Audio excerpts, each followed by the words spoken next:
Hello, everyone. So my name is Jessica Bryce. I'm a senior investigative reporter for Bloomberg News.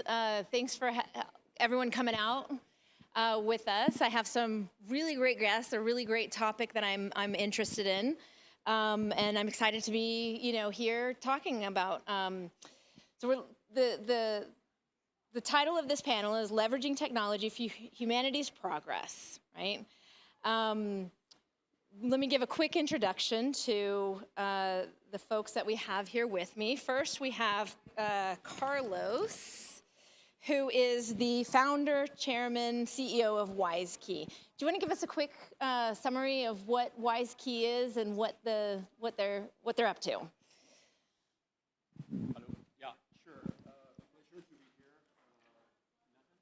No, there's a little button on the side of it. Hello? Yeah, okay. Sorry. So yeah, first of all, thank you very much for the invitation on this panel. So I am the founder of WiseKey. WiseKey is a cybersecurity company in Switzerland. It's a 25 years old company, which is also on the NASDAQ. And it is a holding that has two major assets. One is a post-quantum semiconductor company, which is also on the NASDAQ with an NCL SQ. And we also have a satellite company with SpaceX, on where we have our own constellation in space. So that's what WiseKey is. Okay, thank you. And we have Raj, who I think probably came the farthest from Hong Kong. Yeah, absolutely. Nice 27-hour journey. Yeah, and you're going to have to let us know, you work at Government Strategic Advisory Firm, Advain. What does that mean? Yeah, absolutely. So I represent a $100 billion family office that has an entity within it that purely does advisory at a pro bono basis on a government level. So at state level, helping deploy everything from regulatory frameworks to advisory and policy, all the way to actual businesses around blockchain, AI, and crypto. Okay. And Annie, you're from my home territory, San Francisco. Yeah, Silicon Valley. I call it the Hunger Games sometimes. The tech Hunger Games. Yeah, it's like a little bit of Shark Tank, and then we all talk about a Burning Man camp. So, love and light. Speak a little. Okay. All right. So I apologize. No worries. So give us a rundown of what you're up to these days. Okay. We just started announcing an initiative that's called Imagine, and Imagine Global. And though I was very fortunate to come up in Silicon Valley, what we're hyper-focused on is a couple of things. One, how can we ensure that more people that look like you and me and everyone around the world is more involved in innovation from the inside being uplifted rather than the outside looking in? And that's a big focus of ours, the intelligence economy, how more and more people can be part of that. And we happen to have the largest coalition of AI scientists in the world outside of big tech that are advancing the next phases and stages of AI, including some of the big pioneers of cognitive and neurosymbolic AI architectures. So between that and also we made an announcement with a group called the X Prize Foundation.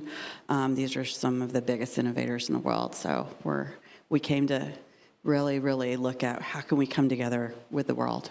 Okay, great. Well, we're really excited to have you here. And finally, not least, Rüdiger Leutz. Yes. Welcome.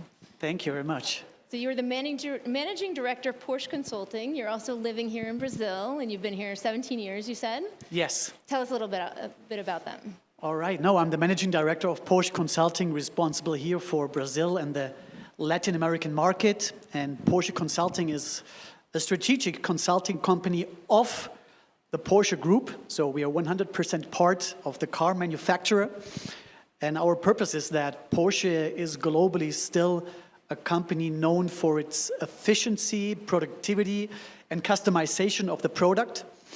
And we help other companies in different segments, in different industries, to do the same work that Porsche has done, and we apply it for their specific environment. So they ask for our help, and this has a lot to do with the technology, because Porsche is known as an innovative and technology company, and we help other industries to adapt that for their specific situation. Okay. Well, so to kick off, so each of you, you're at the forefront of technology and innovation. What we came here to talk about is how we deal with, how we move forward with this technology that's moving faster than it's ever before, and we don't forget about the problems that we currently have. And at the same time, something that I'm particularly really interested in is the problems that are also being created by this new technology. So whether we're talking about blockchain, AI, something that we haven't even imagined yet, I'm curious what each of you see as kind of like the human need or the societal problem that you think is the most pressing at this moment as we, sort of move into this world that a lot of us just can't even imagine. Carlos, why don't you start? Okay, thank you. Yeah, we are in a very historical moment for the first time in human history. There's something bigger and more intelligent than we are that is going to take over, right? So there is a transition period. It's going to be between 2 to 5 years on where a super intelligent technology, not only AI, but everything goes around, is going to be in place. So the human evolution, 200,000 years, have never coped with such a complexity in the food chain. We were always the smarter in the room. There is something that is going to be smarter. So what is going to be that? It's going to be what you call the convergence of technology. I mean, you have AI, you have quantum, which is accelerated AI. We are about 3 to 5 years to Q-Day, the day that quantum computers arrive. And a quantum computer computational capability is so powerful that can break all existing cryptos, your credit cards, your automobile, your connection in hospital, access control, defense, nuclear missiles, all that is going to be available for quantum computer to break. So we only have 5 years, 3 to 5 years, where we have to get it right. And this is a generational responsibility. So we're going to be responsible in the history of humankind to take the right decisions or the wrong decisions. And because this technology is still driven by gain, by money, by valuations, by trillions of dollar data centers only be possible to be built by very powerful companies, small companies and the citizens of the world do not have a say on what is coming. So the solution to that is to, first of all, make a stop. I come from Geneva. I was the chief security officer of the UN. We invented the web. The web was invented in Geneva, the web 1.0, and I work on that. And now we have web 3.0 coming, and soon is going to be even web 4.0, which is the fourth industrial revolution. So we are not ready to defend ourselves against what is coming. And only companies that they have the responsibility of anticipating what is coming, they will become the companies of the future. Now, I am always an optimistic person. We run a lot of these panels in the World Economic Forum in Davos with a lot of brilliant minds. And I think slowly in the last 5 years, since the Global Reset book was issued by Klaus Schwab, there has been some kind of opening of eyes to see, wow, we are going against the wall if we don't take the right responsibilities in terms of technology.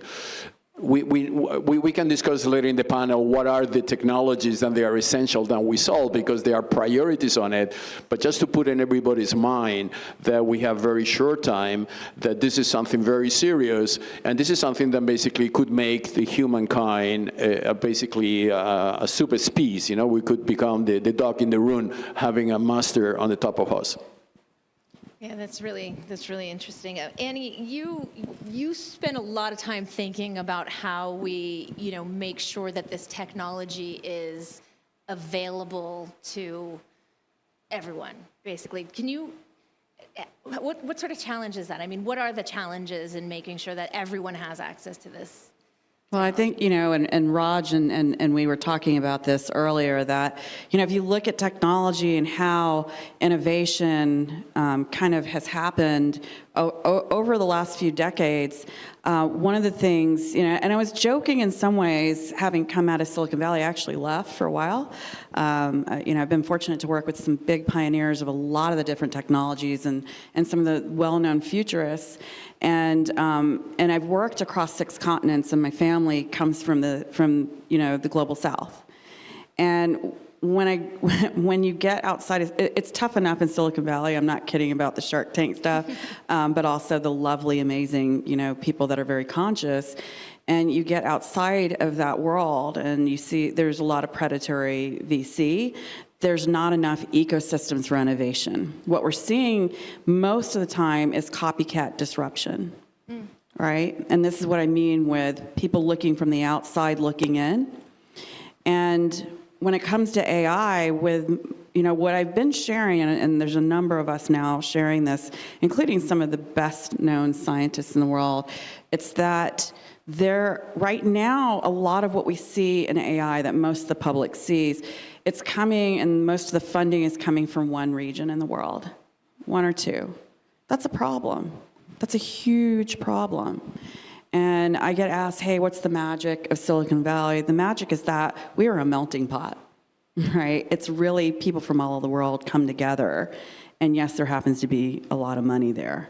But we learn from each other, we grow with each other. And so what we've been focused on is how can we not emulate Silicon Valley? Because let me tell you, most of us are looking at the Valley and saying, okay, certain things are broken. So how can we build a better mousetrap around the world and learn from each other and incentivize that? So we're focused on frameworks where more and more creators can get involved around the world of all kinds. We help creators, communities. We think the future is communities and empowering communities with new business models, and the fuel, which is investment. And a big focus for us, we prioritize innovation that actually has beneficial AGI, deep tech, and innovation for human and planet flourishing. Now, I keep hearing everyone talking about that, but unless you actually have the mentorship, you've got the framework to help founders and creators actually build this and enable this and empower this, it's not happening. And so we're builders, so we just dove in. Like, why isn't this happening? We meet people where they are. We go on a journey. Over 90% of the creators that have come through our ecosystem start adopting these models because part of it is where the money comes from. And if you can manage the risk, we always demonstrate, hey, we figure out everybody's love language. And at the end of the day, these companies are actually outperform any others, but more importantly, most of the world wants it. And so when we look at AI right now, you're seeing models that are an advantage for data-heavy companies. Let me tell you, these are old models. We all know this. So the new models coming, they're coming. And that's, this is where we're trying to take advantage of the new models coming, great scientists involved. Let's get everybody involved and have a better framework for everyone. So the future hasn't been built yet. Don't be fooled, but it's coming, so let's get more people involved. Great. And Raj, you work a lot with governments and how they're preparing for this next phase. I mean, what are your takeaways there? Like, are the majority of the governments prepared? Oh, definitely not. No. I mean, what do they need to do to prepare? I think it's interesting, right? I think the first step is realizing that there is a gap, right? Okay. Or the first step is actually realizing that there is a problem, right? That's the first step in trying to solve it, right? But when we speak to governments, their problem sets are very different to what we're talking about now.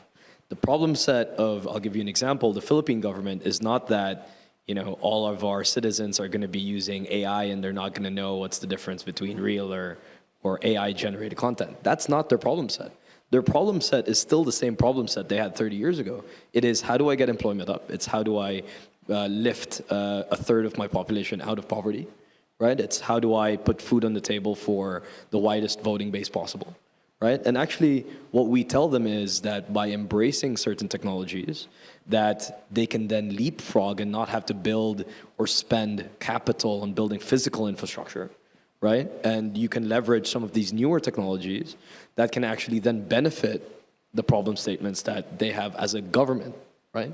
And so when we go to them and say, hey, look, we can actually not just advise you on how to do this, we can deploy our own capital as a firm to build these type of digital and physical infrastructure that you need to implement some of these new technologies budget neutral, right, to you as a government, then you can start seeing a lot of their narrative shift and their openness to actually taking some of these newer and slightly untested technologies, and you can see that they're a lot more accepting. Right, right. So, I mean, I find it really interesting that like these problems continue to be the same, right? Like the unemployment, how do we improve public education? I mean, employment is definitely something that a lot of folks are talking about. Like, how does the world look once AI, AGI arrives, right? How does the world look for the job scene and everything? You work a lot with companies, right?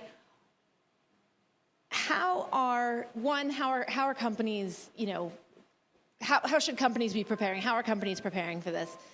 But two, are we having these discussions? Are they having these discussions about what that means for sort of the labor market and the jobs that they're going to be having within these companies?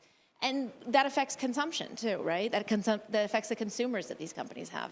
Yes, I think it's a very crucial situation right now because the information is out there. The information that this technology is coming, it's fast, everything is possible, it's a super intelligence, everybody knows it. But what we see, the companies, they're a little bit helpless because the main point is how to implement it. Mm-hmm. And honestly, they're still struggling with implementing all the technology. We had the buzzword of Industry 4.0. That was a big thing.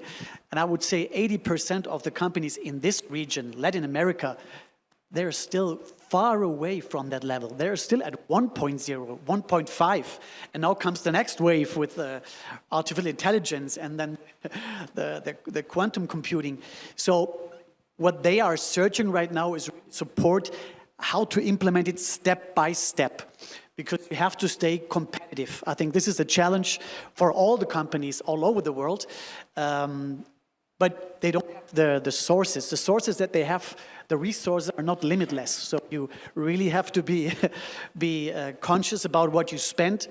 And what we see is we have to create smaller use cases which have a financial impact so they can consistently invest and implement step by step these technologies. This is the approach that also the Volkswagen Group and Porsche are taking. We know we have to go in this direction. There is no other way. We always said it's going to be AI in all the processes of the Volkswagen Group, of Porsche. All the processes will be supported by AI and the future technology. But we always have to be conscious about implement it step by step, and it has to have a positive financial impact. Otherwise, we don't do it. Mm-hmm. And what does that mean for sort of the jobs, right? Like for these companies, when they're looking ahead, say they do adopt all of these technologies as they should. I mean, there's already a big change. I told that already, that for the companies who work mainly in operations, they are producing something, there is a change. For example, Porsche, we were hiring engineers, mechanical engineers, production engineers, best of the universities. And this for several years already has changed. We were looking for different profiles. We're now looking for programmers, for data scientists, for guys who do video games to simulate with artificial intelligence. They simulate all the track races of the world. So it's a different profile. But on the same time, the company, we have the responsibility to qualify our existing people, because now the secret sauce is to get together a mixed team. You still need the 50-year-old engineer who knows how to push a screw and how to build a car. But on the other hand, you need the 20-year-old programmer who knows how to simulate and program a video game. And the secret sauce is to put these diverse teams together, that they work together. But for the future, for sure, there's a shift for new competencies that we need and less of the old engineers. So this is really the challenge that these companies are facing. Carlos, you wanted to jump in. Yeah, I think what is very important is to define the word job. I think job, as we know it, they're going to be disappearing. I mean, the concept of job, of having a job security or having a job, then you keep it until retirement age, that's the past. That will never come back again. 90% of that job concept will disappear.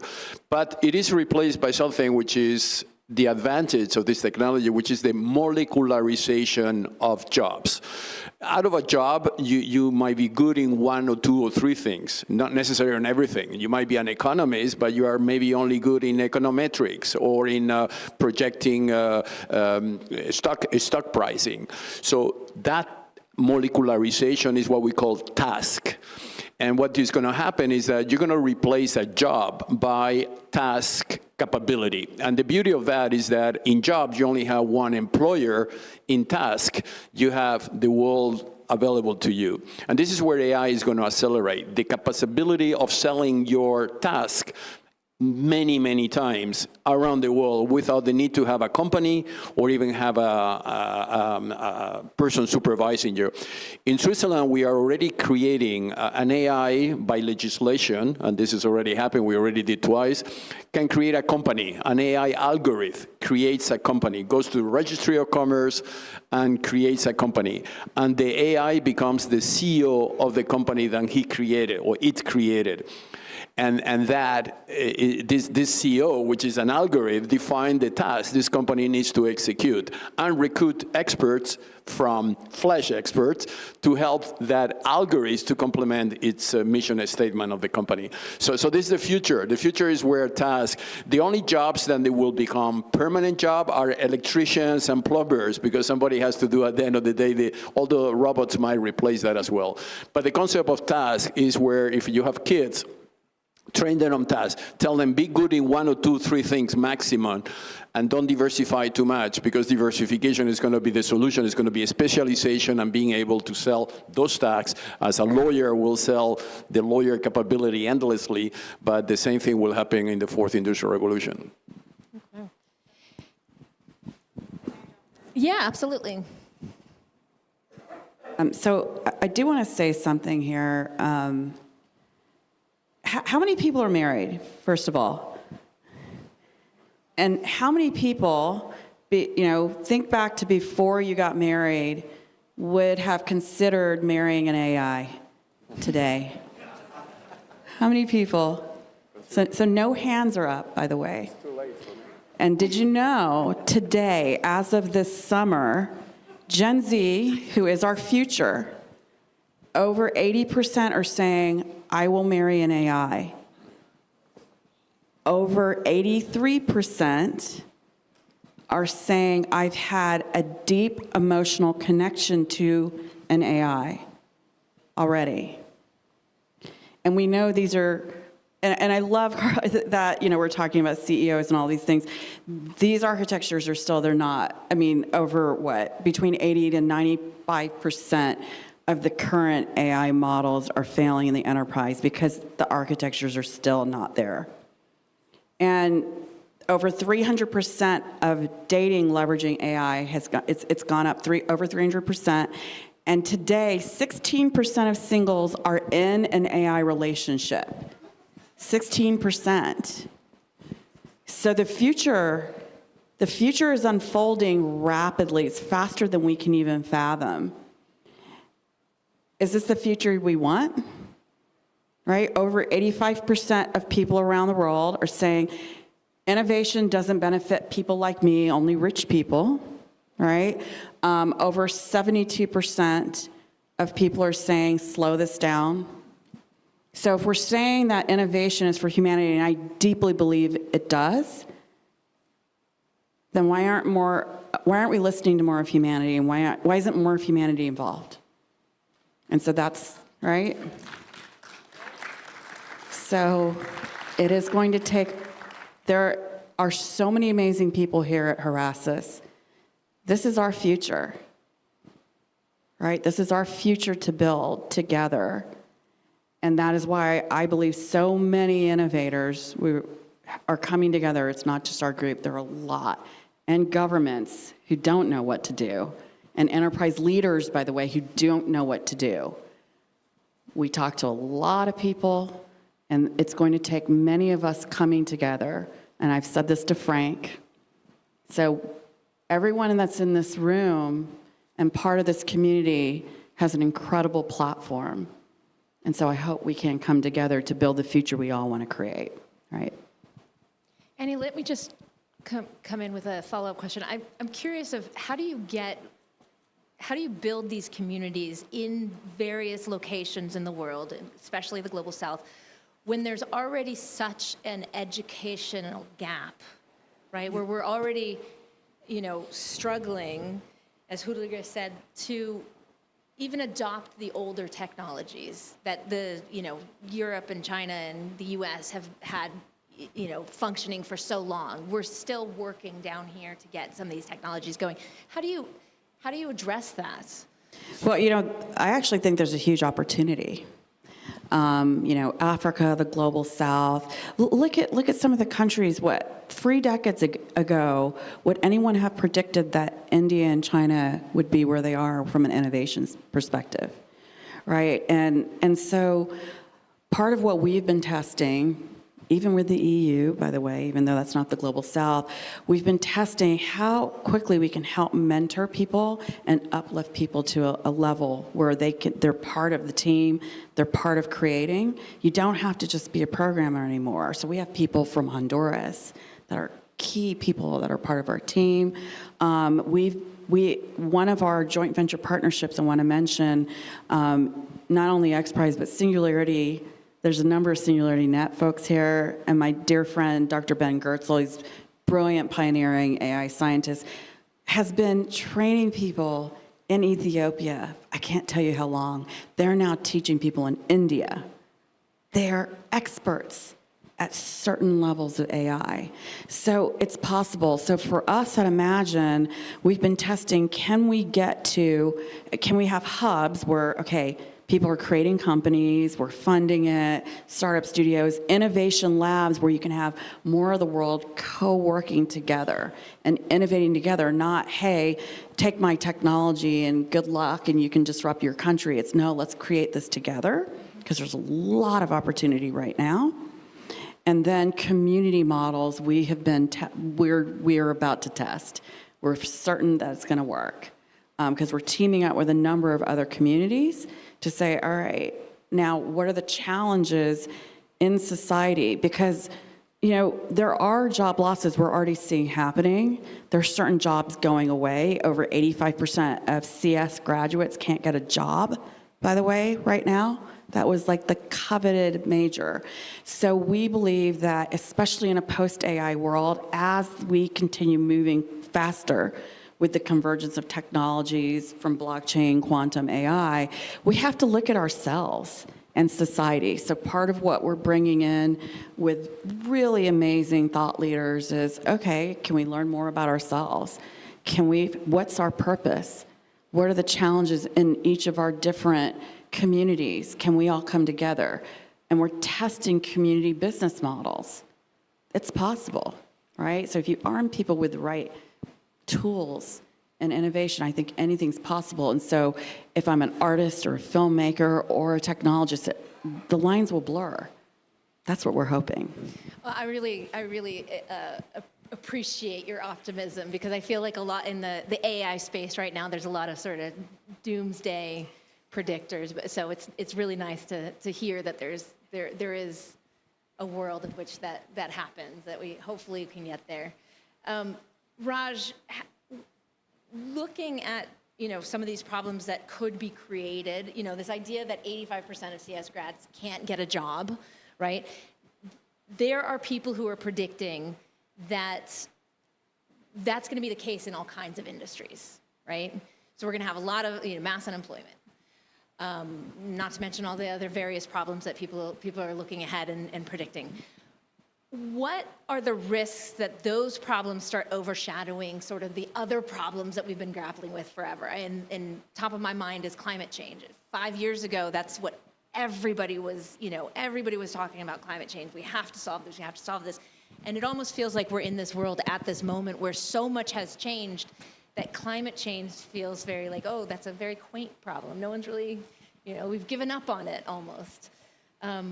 What are the risks there? I actually see the world in a completely different light. Yeah. I mean, we are living, there is no uncertainty in my mind that we are living in the absolute best time in history, right? And everybody in society today is better off as a whole, in majority, than they were even a year ago, even 10 years ago, 20 years ago, 100, and 1,000, right? If you look at the course of human history, it took us 50,000 years to get from hunter-gatherer to an agricultural economy. It took us another maybe 15 to 10 to maybe 1,000 years after that to get to a point where we even understood what the industrial age was, right? It took us 10 years from that point, right? Maybe 25 years from that point to get to the information age, right? Which literally started a few decades ago. And from that point now, we've got to the atomic age, we're getting to the AGI age, right? And so we are actually exponentially adopting, evolving, advancing. And so if I look at, when we look at all these governments today, these governments are actually quite optimistic about where the future is going. And, there are people in the audience today that have built decentralized applications that have allowed people in the Philippines to earn money, right, by playing video games at home, right, where they were earning $10, $15, $20 a day versus not being able to get a job because they weren't even in, university. Right? So sure, we can talk about, AI taking our jobs, right? Or we could actually talk about the fact that the opportunity for employment is now global. A Filipino worker sitting on a remote island is connected to Starlink and can do work for an American corporate and earn US dollars straight to his wallet without even owning a bank account. Right? That is the actual world we're living in today. That is not the future. That is not what we're trying to build. It's today, right? If you look at even the way science is evolving, right? If you look at decentralized science, who's ever invested in science or in biotech in the audience today, right? Everyone's aware of what they call the valley of death, right? Where from basic science in order to go to testing science, 90% of research would never be converted into actual clinical trials, right? 0.1% of all preclinical testing will make it to FDA trials, right? But with decentralized science, you can actually get everyone in this room to invest $5 into a pot of money, right? That then goes and funds specific, DAOs, right? Decentralized autonomous organizations, right, that invest in cryogenics, that would invest in hair loss treatment, that would invest in, pre-cancer testing, right? And so all of these things, and it's happened, right? There's a company called Bioprotocol that literally has raised billions of dollars and has crowdfunded very, very, very early stage research. So I'm actually quite optimistic. I think the reason why a lot of these challenges, again, going back to climate change, right? A lot of these challenges might seem a bit less intense to us today. It's just because it's taken slightly more time, right? If we widen our lens, a lot of what we think are intense problems that the world is facing today are actually not that intense when you think about the exponential scale that we're evolving in, right? It might have been 10 years ago when we didn't have certain technologies, right? But today, when the largest car company in the world is an electric vehicle company, right? When we couldn't even imagine what solar roads look like, right? Because we didn't have the infrastructure to charge cars. I mean, what the world looks like in 10 years, these problems might not even be problems. So I'm actually quite optimistic. I certainly hope so. It's very interesting that you bring up this, exponential curve of at the rate, the pace in which these changes are happening. And I think, in my mind at least, I think that poses a unique challenge in that, humans are slow to adapt, right? And so it used to be that there would be a life-changing technology once in a generation, right? And now it feels like we're getting it, one right after the other, and it's just going to get faster and faster. And as you mentioned, this idea of Q Day could be a massive could require a massive adjustment by human beings. I mean, how do you view this? Yeah, I think one we need to consider is that humans, we are linear.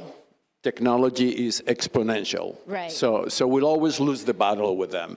Because for me to go from here to there, I have to cross 20 steps. Technology is exponential. So that battle is lost.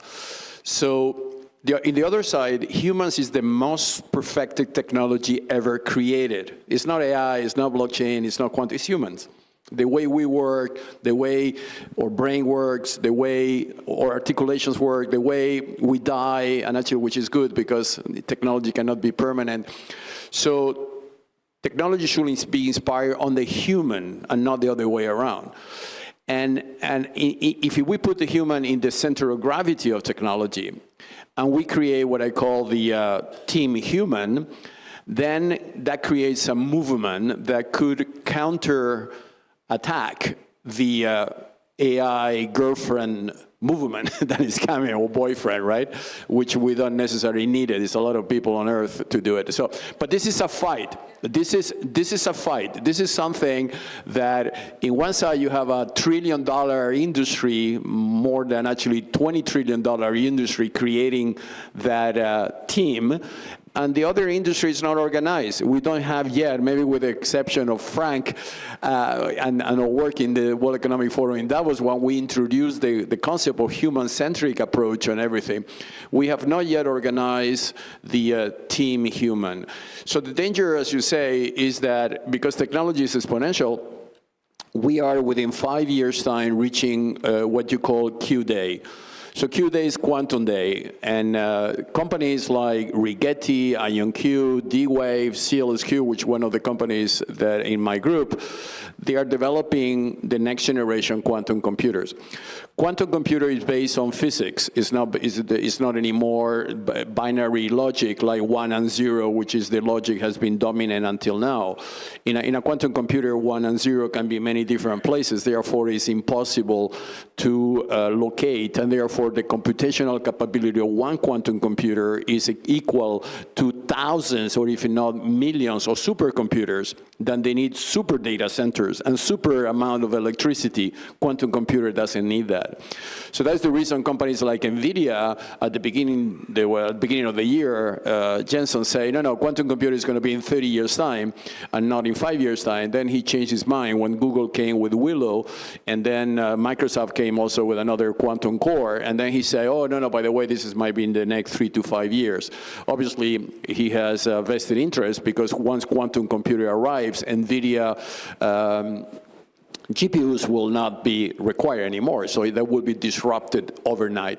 But quantum computer, the day arrive, the Q-Day is the day then this super power computational capability will, in one side, solve all the problems that we have, like they will discover cancer cure, they will solve problems of the United Nations Millennium Goals. All of them will be actually solved. It took us two decades to trying to work in the Sustainable Development Goals of the UN, and only 3 of them has been really delivered. The rest is impossible to deliver because we didn't have the technology to do so. That will be one of the concepts. Quantum computer will deliver that immediately due to the amazing computational capability.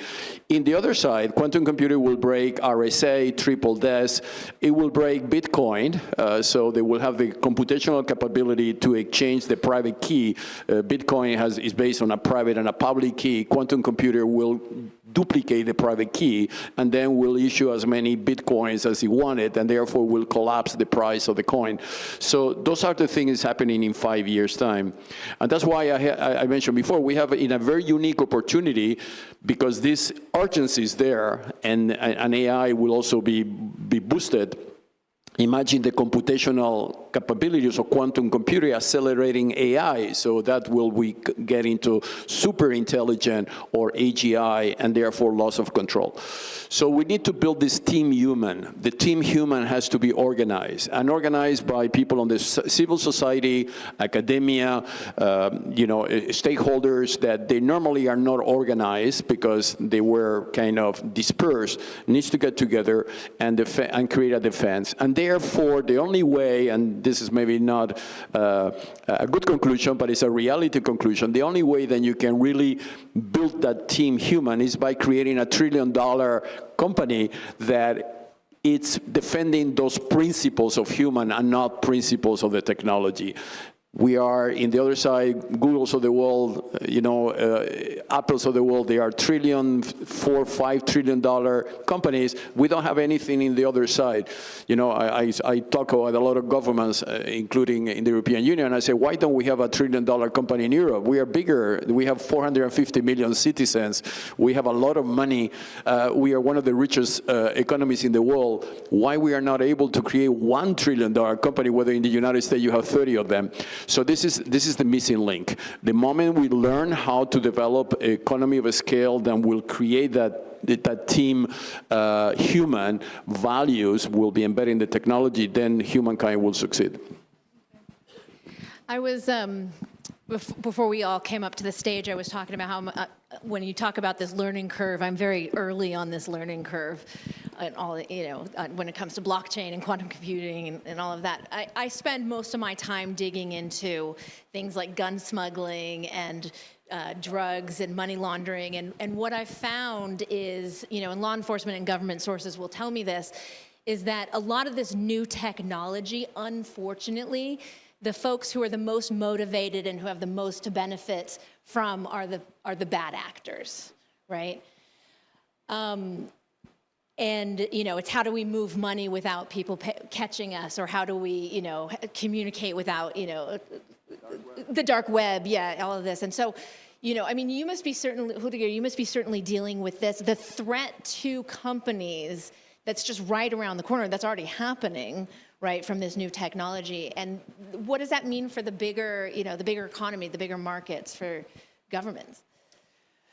Look, I think this is actually a point that the dark side is very creative on this part, and that's why regular companies who want to do good, they have to invest a lot to protect themselves. So that's what we see in our customers. They would like to spend much more money in the productivity and efficiency in their product and their processes in the factories, but now they have to invest a lot of money in data protection, in cybersecurity. Even Porsche had to cancel in Germany the production of the Macan because they were not able to secure that hackers get into this specific model. It was too expensive to redo it, so they decided not to sell anymore in Germany a specific Porsche car. So this is unbelievable. So you see, this is like the way or the level we are already at. But again, I'm sharing the positive point, looking at these things more on the positive side than on the negative side, that we use this technology to improve the efficiency of the world. And we as a company with our clients, we're way more down to earth to see the daily life right now of the companies all over the world, not only in Brazil, Latin America, but also if you go to factories or construction sites in the US, this is still a very, very low level. So the important point, again, is to implement this technology to your favor, to stay competitive and to avoid that the bad guys are taking advantage of your systems, of your data, which is a high priority now for all the companies, and to look forward to see how all these technologies will improve the lives of the workers and the companies. This is more the positive side, which I share with the comment you made, and not to focus on the scary part. Yeah, absolutely. Jump in. So I'm a senior advisor to the largest cryptocurrency exchange in the world, right? And they know exactly the issues that come from bad actors using the platforms that they built, using these new technologies, right? And the reason why we work with so many government and law enforcement agencies, I mean, as an example, we responded to 65,000 law enforcement requests last year alone, right? And so as a steward of these new technologies, it is also our responsibility and our duty to ensure that we rid the platform and the ecosystem of nefarious or bad actors. And who better to do it than the people that understand and that built the technologies in the first place, right? And so the reason why we work with all of these law enforcement agencies, and we've actually built companies that connect to our competitors in order to do track, trace, monitor, and seize of these type of assets that are done in a fraudulent manner, that are being done by counterterrorism cells, that are being done by people that want to do money laundering, right? The reason why we do it is because in order for these technologies to be adopted, in order for governments to want to actually put these technologies in place, they will need certainty on their side that it can actually be managed to a point where there are guardrails involved, right? So if you're a purist, though, in the blockchain space, you're going to say, well, this is not what we want, right? We want full decentralization. We want full autonomy. We want full transparency.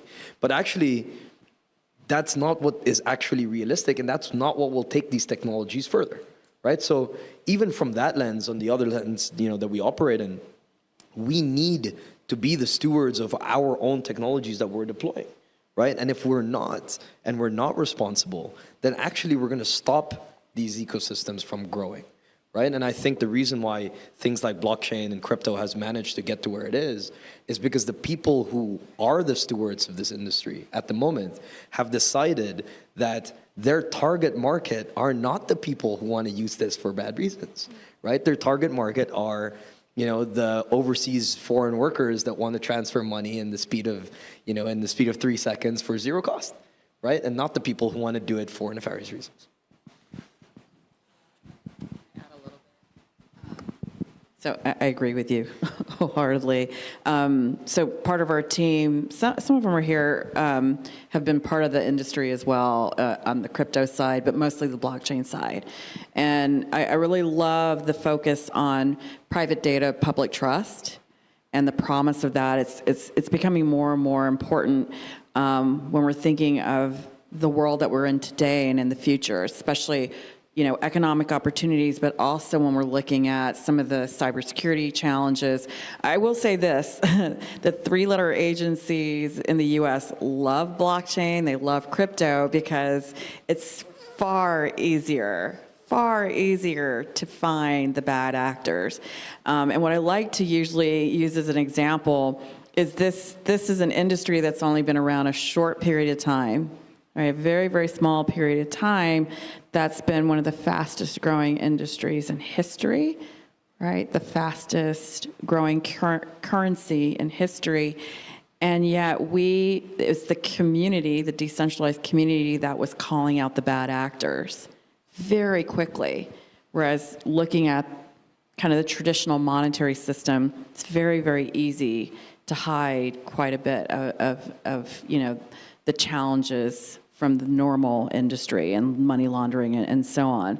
And so, especially as we look towards the future, for people like my parents, that are a bit older and may not be as deeply involved in technology, this is where I do see the promise of converged technologies. We're huge advocates for people owning their own data sovereignty, and the agency of people, and having your own AI. Right, owning my own AI. If I have agency where I get to choose what I'm going to share, and my AI that's actually advocating for me, I'm going to eventually trust my AI that's going to protect me, more importantly, protect my parents. So, to call out my dad and don't click on that website, that Indian website. But, so this is, I think it's a challenge, yes, today. It's an amazing opportunity.